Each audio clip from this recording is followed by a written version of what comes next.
speed, excellence, and a perfect blend of technology and skilled leadership. Using this Formula One, as shown by my cursor. Number 3 point, women's history. As we wrap up, we want to continue moving forward and honor the excellence and leadership. And number 4, the Sheba Ghost Ship, a wrap up of story number 2 in my short story trilogy. Just to remember, data matters and more. So I had a good celebration. It was a beautiful birthday. I enjoyed it. I wanted to explain the background. The reason for the Sheba Ghost Ship, in part, is based on the Flying Dutchman legend. You can Google that, but basically, it's about a ship with a never ending trip. The sailor is cursed, the sailors on board are cursed to constantly roam the seas. So, when I flip to the third topic, I want to talk about this that I did as part of my celebration of my birthday, just to enjoy.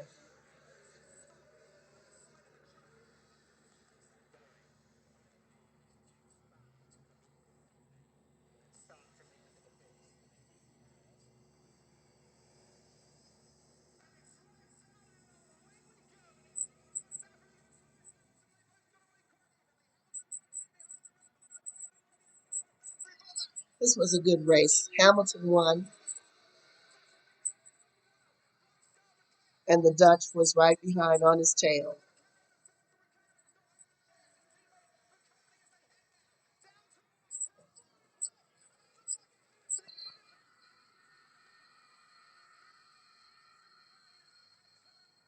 All right. So we'll cut and move forward. All right, let's continue with this conversation here. I want to continue moving forward. Salute next point, Women's History Month, which for me, 24/7, 365 days a year. But you see, this is a quick summary on the history of women in the Navy.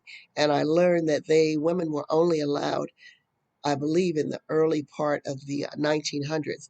But we see this African American female fighter jet pilot, we see commanders, we see women in various ranks. And again, I'm saluting my mentor, who is a Navy pilot, PhD physicist, scientist, leader, engineer, as well as an English specialist. So, without naming names, I want to thank her for her mentorship to help me get to this point. I'm also honoring my auntie who was in World War II. I found a picture of her in her uniform. If you follow my arrow, this is a picture of Aunt Anne in her uniform.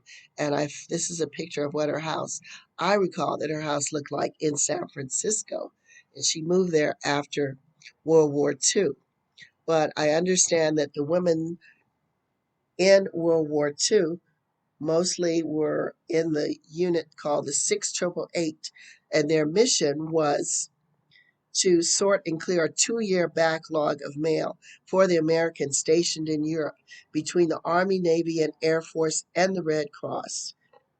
There were 7 million people waiting for the mail, and that responsibility fell on the shoulders of the 855 African American women that I believe my aunt was part of. I found a picture of her in France with another soldier, but because of the shortage of resources, they were chosen and selected to serve. Now, Mary McLeod Bethune did a significant amount of lobbying to Eleanor Roosevelt to get these women assigned, and I'm very thankful and I want to honor their service. Quickly, I want to show this report that was done recently, and it shows the accomplishment of these women as well, who are leaders, 4 women of color who make history as commanders of the U.S. Navy warship. So I hope you understand this is a theme to consider, leadership at sea.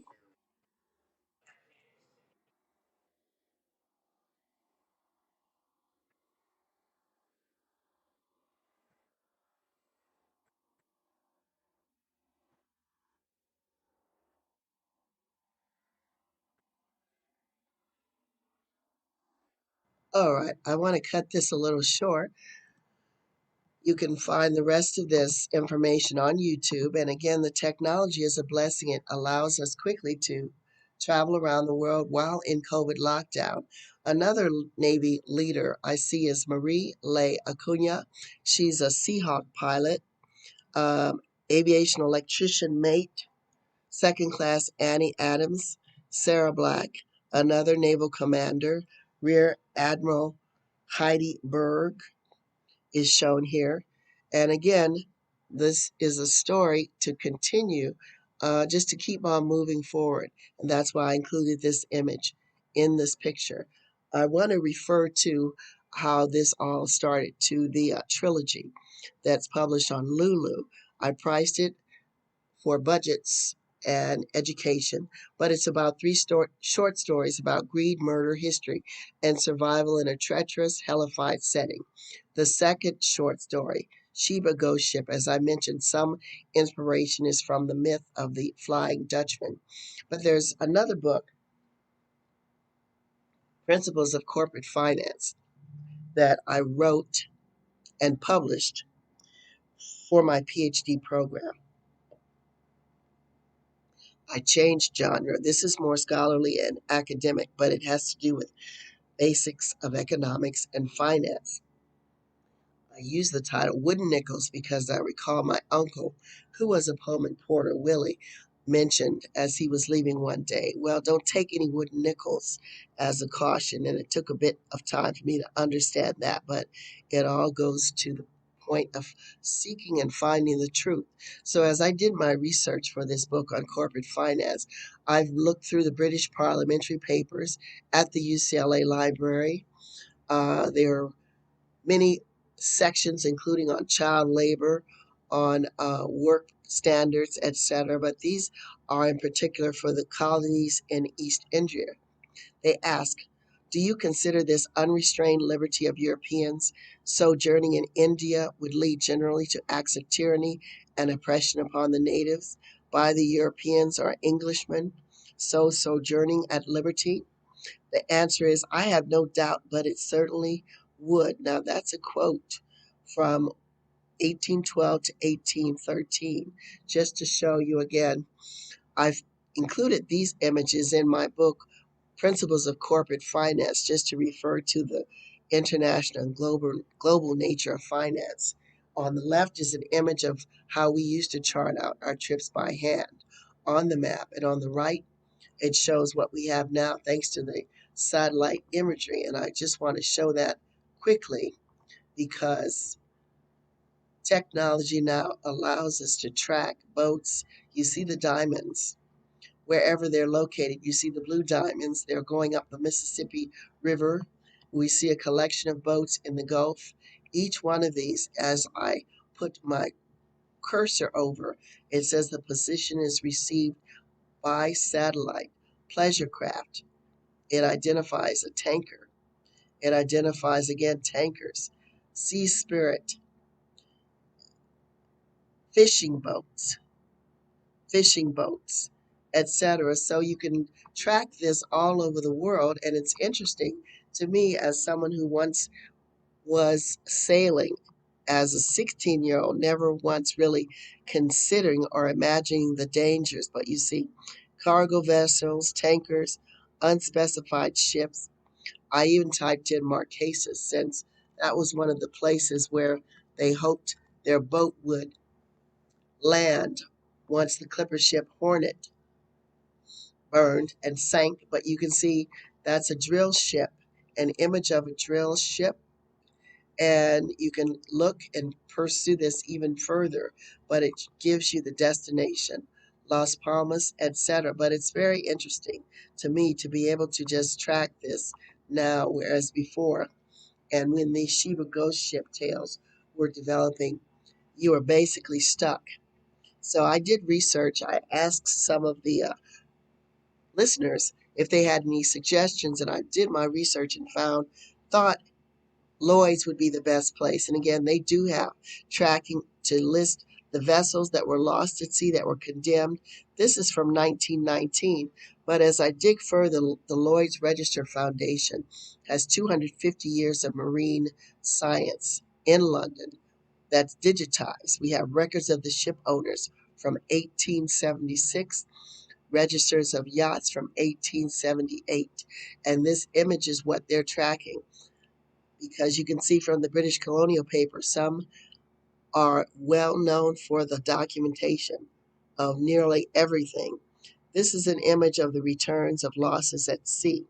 They divided up by steam and sailing ships and the reason for the loss, but they mention many were burnt, many sunk, wrecked, lost by collision, and as you see further, you'll see many were torpedoed by the Germans during the war, World War I in my particular instance. But you can imagine at sea for months. The trip for the Hornet was, I believe, estimated to be 100 days before the ship sank. But you can imagine being out there with nothing, no food, out of fresh water, and possibly being sick or somewhat stricken before you even the ship sinks.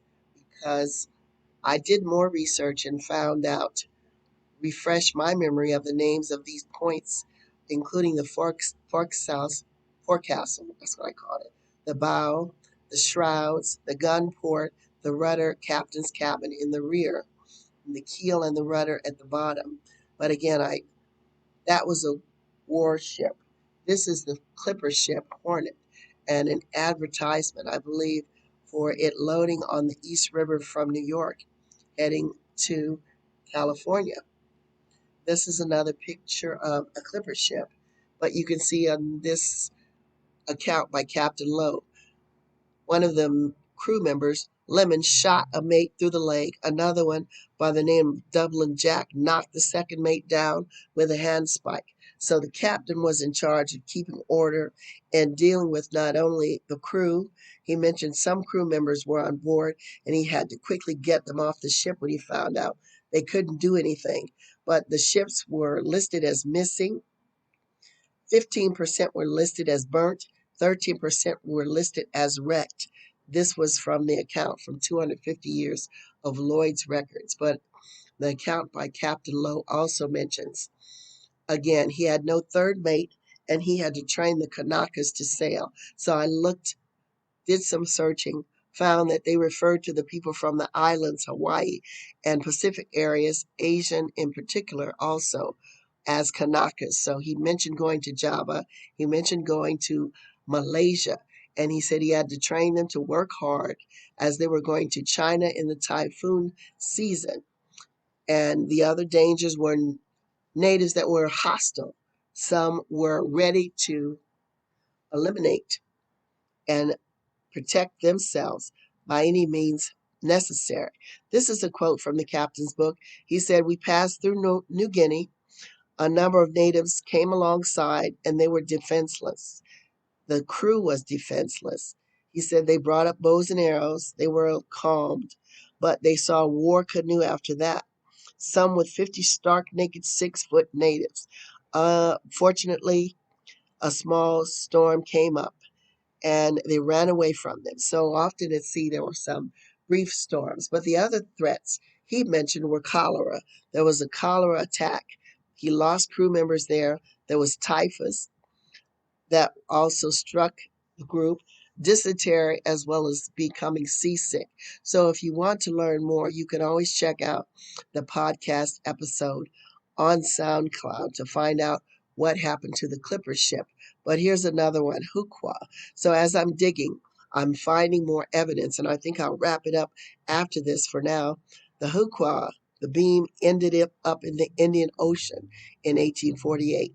The captain mentions an attack by a whale, and this is the cover sheet for Captain Charles P. Lowe, who commanded the Clipper ship. So he started out as a rough rod, a sailor, rose to the point of being a captain and commander. And you see now we have naval commanders. So he commanded Clipper ships, the Hukwa, Jacob Bell. You can see the rest from 1847 to 1843. But he was born in 1824. So you can connect the dots. Here's a statement where they were, after the war, American clippers started to link up in China and India. And they were very resemblance to the sharp-bowed British opium clippers in 1830s. Baltimore clippers continued to be built this time for American companies willing to engage in the China opium trade. Again, American companies willing to engage in the China opium trade until 1849. So this is a discovery for me that I had not uncovered in my history studies. These are images of some of the local people from Malaysia. The captain mentioned on the deck he had to hire 8 to 12 Negroes to haul the very heavy loads for his father's um, company, including the asafoetida cases that smelled horribly. He never hired a man who couldn't sing well. It was great fun. I'm not sure for who, as they were hoisting to hear them sing. So again, I will not make any further comment, but someone enjoyed hearing them sing. Here's another comment out of Macau, excuse me, where they smuggled opium to the Chinese, who came in large, fast boats. It was a favorite place for the mates to go, and we see one of the workers walking in memory of these sacrifices. But as they mentioned, they smuggled opium to the Chinese. The mate would go spend the evening, had plenty of drink, plenty to eat. And as 4 boys, they had nothing else to do but to take care of the boats while they were entertaining themselves with the opium smugglers. I'll pause but continue. The workers he hired on shore before he became a sailor in one case had to unload thousands bags of bird peppers, small peppers. The dust was terrible, and they began to sneeze and choke until they vomited. So again, the natives they encountered were not always welcoming. They were a threat in many cases. He mentioned at sea. That was their first encounter, and in some cases, like Captain Cook, the last encounter. So imagine at sea, then this was their first image.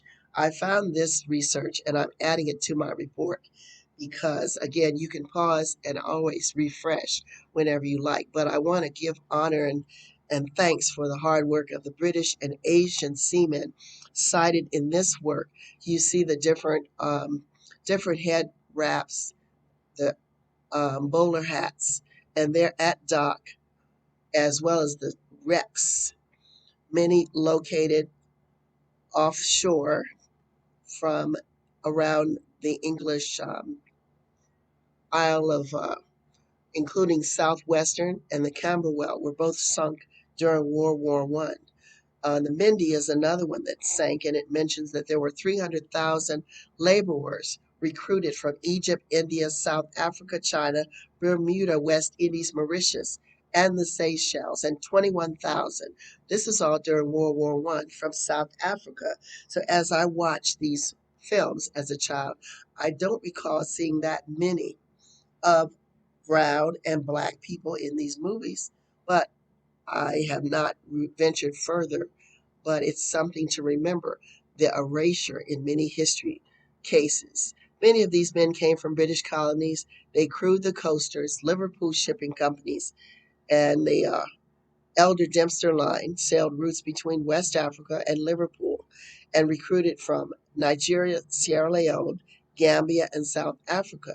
There were Yemeni, Indian, Malay, Somalia. That's why I included their images, as well as from colonial points, including Aden, Lagos, Kingston, Calcutta. So the nature of the business and the economics is overriding each and every one of these slides. It would not have done it unless there were massive profits made in particular, and that can be traced. This documentation is a good reference, but the ones recruited from these ports didn't always have a home port. So when the ships sank, in many cases it was difficult. They didn't were not able to first weren't retrieved, but in many cases couldn't claim compensation. The families. There are stories of wrecks such as the Aparma, the Mindy, Maloha, and the ships were smaller in scale, but these were deaths. This is one list of the fatalities. I'll let you view this without going through the list. Mr. Bailey, A. Farglar, Obarn, Oak Hill. The Camberwell is mentioned in 1903. That was listed in the newspapers.